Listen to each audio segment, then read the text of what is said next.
Diversity of diversity angiosperm आज का हमारा टॉपिक है, वो है डाइवर्सिटी एंजियोस्पर्म। लास्ट टाइम हम बात कर रहे थे पेरिनियल्स के बारे में।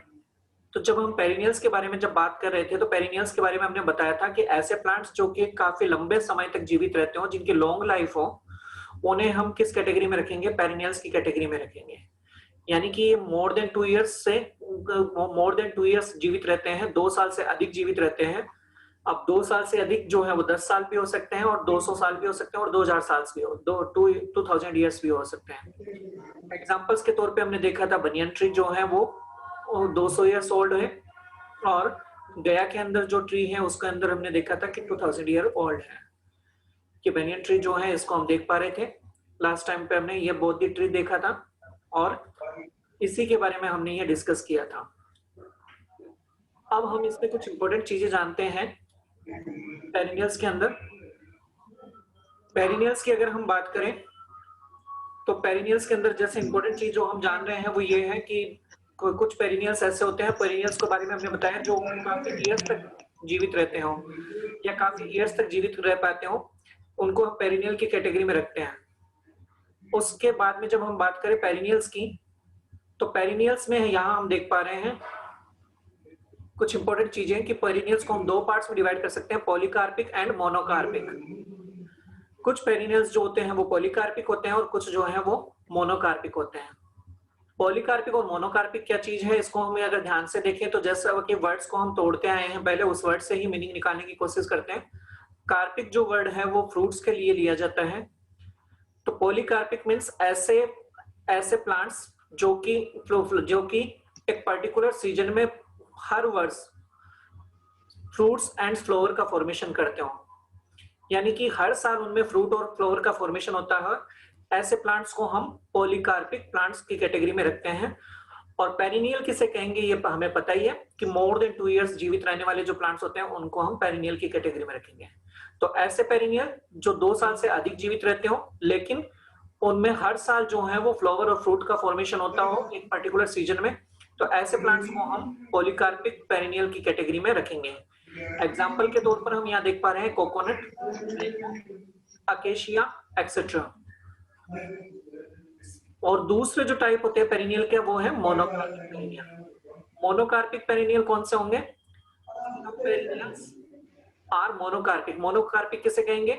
जिनमें केवल एक ही बार का जो फ्रूट और फ्लावर का फॉर्मेशन होता हो, सिर्फ एक ही बार कंप्लीट लाइफ के अंदर। अगर उनकी 200 साल भी लाइफ है या 10 साल भी उनकी लाइफ है तो 10 साल में सिर्फ एक बार ही फ्रूट और फ्लावर का फॉर्मेशन होगा। तो ऐसे प्लांट्स, ऐसे पेरिनियल प्लांट्स जिनमें सिर्फ और सिर्फ एक बार ही फ्रूट्स और फ्लावर का फॉर्मेशन होता हो, उन्हें हम मोनोकार्पिक की कैटेगरी में रखेंगे। और ऐसे पेरिनियल प्लांट्स जिनमें ईच ईयर यानी कि हर ईयर के अंदर पर्टिकुलर सीजन के अंदर फ्लावर और फ्रूट का फॉर्मेशन होता हो, उन्हें हम पॉलीकार्पिक पेरिनियल की कैटेगरी में रखेंगे। ये ध्यान देने वाली बात है, ये काफी कॉम्पिटिशन एग्जाम में पूछा भी जाता है कि examples of polycarpic perennial. Polycarpic perennial के एग्जांपल क्या है यहाँ पे? पॉलीकार्पिक पेरिनियल का एग्जांपल है कोकोनट, मैंगो और अकेशिया। और मोनोकार्पिक पेरिनियल का एग्जांपल क्या क्या है? Bamboo and agave. ये जो है एग्जांपल है मोनोकार्पिक पेरिनियल के। All annuals and biennials are monocarpic. अगर बात करें हम एनुअल्स और बाइनियल्स की, तो वो सारे के सारे जो एनुअल्स और बाइनियल्स होते हैं वो मोनोकार्पिक होते हैं।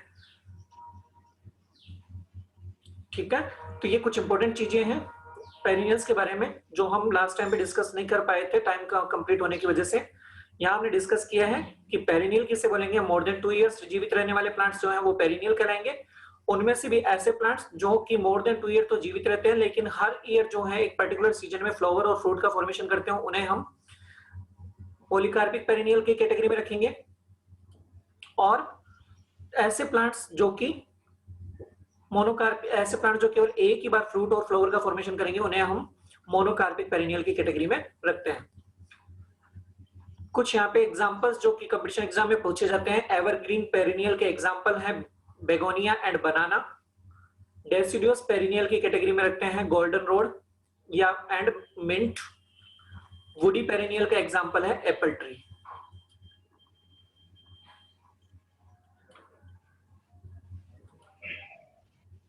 ये हम देख पा रहे हैं पॉलीकार्पिक पेरिनियल्स और ये है मोनोकार्पिक पेरिनियल। आज हम जानेंगे on the basis of habit.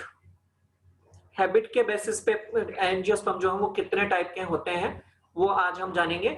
तो 4 ग्रुप्स के अंदर डिवाइड किया गया है। यहाँ पे देख पा रहे हो कि on the basis of habit angiosperms are classified into 4 groups. कौन कौन से हैं? पहला ग्रुप है हर्ब या हर्बेशियस। हर्बेशियस में क्या होगा? The stem of those plant is green. ऐसे प्लांट जिनका जो स्टेम होता है वो कैसा होता है? ग्रीन होता है, डेलिकेट होता है एंड शॉर्ट होता है, काफी छोटा होता है। Usually their life is short. इनकी लाइफ जो होती है वो काफी छोटी होती है। एग्जांपल्स यहां हम देख पा रहे हैं व्हीट और gram. In some herbaceous plants the underground part, यहाँ पे ये चीज जो है वो ध्यान देने वाली है। यहाँ पे हमें एक इंपॉर्टेंट चीज देखने को मिल रही है। इन सम हर्बेशियस प्लांट, कुछ हर्बेशियस प्लांट्स के अंदर the underground part of stem is greatly reduced. जो अंडरग्राउंड पार्ट होता है स्टेम का वो रिड्यूस्ड हो जाता है, बिल्कुल भी वो जो अंडरग्राउंड पार्ट जो स्टेम का होता है वो नहीं होता है। But the aerial branch with flowers at the top arises from underground parts at the time of reproduction. Reproduction के दौरान जो एरियल ब्रांच है फ्लावर के साथ में वो बाहर की तरफ हमें एक्सपोज होती हुई दिखाई देती है रिप्रोडक्शन के टाइम पे। ऐसे प्लांट्स को, ऐसे स्टेम को हम स्केप के नाम से जानते हैं। तो स्केप किसे कहेंगे? कुछ हर्बेशियस प्लांट्स के अंदर जो अंडरग्राउंड पार्ट होता है स्टेम का वो रिड्यूस होता है, यानी कि वो नहीं पाया जाता, परंतु उनके अंदर रिप्रोडक्शन के टाइम पे एरियल फ्लावर के एरियल ब्रांच विथ फ्लावर जो है वो अंडरग्राउंड पार्ट्स से उत्पन्न होती हुई दिखाई देती है या अराइज होती हुई दिखाई देती है। ऐसे प्लांट्स को, ऐसे हर्बेशियस प्लांट्स के जो स्टेम होते हैं उसे स्टेम ना कह के स्केप कहा जाता है। एग्जांपल है यहाँ पे ऑनियन। यहाँ में भी डायग्राम में भी देखेंगे। यहाँ हम देख पा रहे हैं व्हीट और ग्राम, और नीचे जहां पे यहाँ पे हम देख पा रहे हैं ऑनियन। यहाँ ऑनियन में देखो, यहाँ पे ये जो अंडरग्राउंड पार्ट है ये देखो हमें यहाँ पे दिखाई नहीं दे रहा है। स्टेम का जरा सा भी पोर्शन जो है वो हमें अंडरग्राउंड दिखाई नहीं दे रहा है।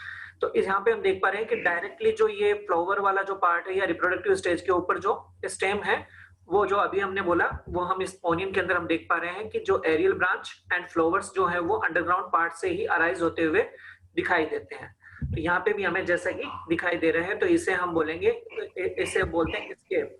इसके स्टेम को स्टेम नहीं बोलेंगे, इसके स्टेम को क्या बोलेंगे हम? स्केप। तो ओनियन जो है उसके अंदर स्टेम नहीं पाया जाता, इसके बजाय इसमें क्या बोलते हैं हम उसको? स्केप। सेकंड जो टाइप है वो है शर्ब।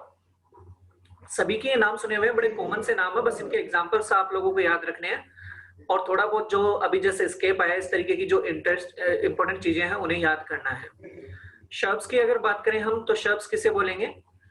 ऐसे प्लांट्स जो जिनकी साइज जो है वो हर्ब से अधिक हो और स्टेम जो है वो हर्ब से थोड़ा वुडी हो, हर्ब से थोड़ा वुडी हो, यानी कि जो झाड़ीनुमा स्ट्रक्चर्स होती हैं उन्हें हम क्या बोलेंगे? शर्ब की कैटेगरी में रखेंगे। These plants are woody, branched and larger than herbs.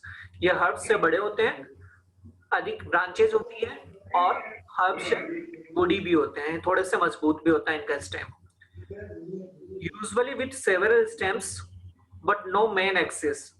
इनके अंदर सेवरल स्टेम्स हमें देखने को मिलते हैं लेकिन इनका कोई मेन एक्सिस नहीं होता, यानी कि इनसे जो ब्रांचेज है वो अलग अलग ब्रांचेज हमें देखने को, ब्रांचेज जैसी जो अंडरग्राउंड पार्ट होता है या सॉइल सरफेस होता है वहीं से हमें बहुत सारी स्टेम्स जो है वो निकलती हुई दिखाई देती है। ऐसे प्लांट्स को हम रखते हैं शर्ब्स की कैटेगरी में। एग्जाम्पल यहाँ हम देख पा रहे हैं चाइना रोज, रोज और हीना। ये चाइना रोज का प्लांट हम यहाँ देख पा रहे हैं, ये हीना है, लाउसोनिया इनर्मिस, और ये रोज। यहाँ पे हम तीनों प्लांट्स यहाँ पे देख पा रहे हैं। इन तीनों को शर्ब्स की कैटेगरी में रखते हैं। ये हर्ब से हैं और ट्रीज से छोटे होते हैं। बात करते हैं हम ट्रीज। ट्रीज क्या होते हैं? ये हर्ब, शर्ब और शर्ब दोनों से ही लंबे होते हैं और वुडी होते हैं। द प्लांट्स आर लॉन्गर और larger than shrubs, hard and woody, very well developed and thick. अच्छे से डेवलप्ड होते हैं और इनका तना जो है या स्टेम जो है वो काफी थिक होता है।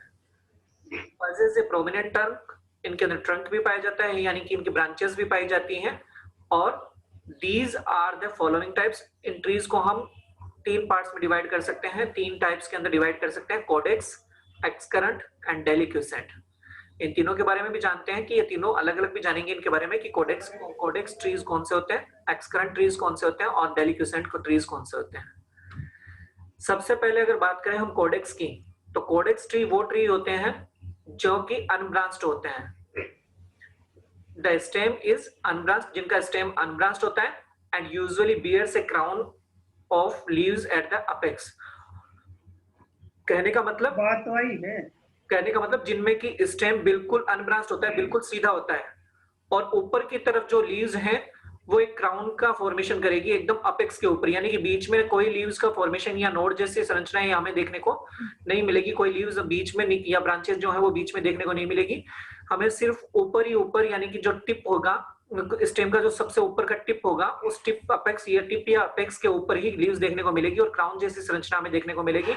तो ऐसे जो ट्रीज होते हैं उन ट्रीज को कोडेक्स ट्रीज की कैटेगरी में रखते हैं। एग्जांपल्स है डेट पाम, यहाँ पे हम देख भी पाएंगे, यहाँ पे हम देखिए, यहाँ से लेके ये स्टेम देखिए बिल्कुल सीधा है, बीच में कोई ब्रांचेस हमें दिखाई नहीं दे रही है, और ऊपर की तरफ क्राउन जैसे कोई क्राउन लगा हो उस तरीके से लीव्स जो है वो हमें यहाँ पे दिखाई दे रही है। तो इसलिए इस ट्री को कहा जाता है कोडेक्स ट्री। ये कोडेक्स ट्री की कैटेगरी में रखे जाते हैं। सेकेंड टाइप है excurrent type of tree. Excurrent type of tree क्या है? The lower part of stem is thicker. ऐसे ट्रीज होते हैं उनके अंदर जो स्टेम का जो लोअर पार्ट होता है वो तो थिक होता है, मोटा होता है, विच ग्रेजुअली टेपर्स अबू, और ऊपर की तरफ पतला होता जाता है, यानी कि नीचे से तो जो है वो चौड़ा होगा,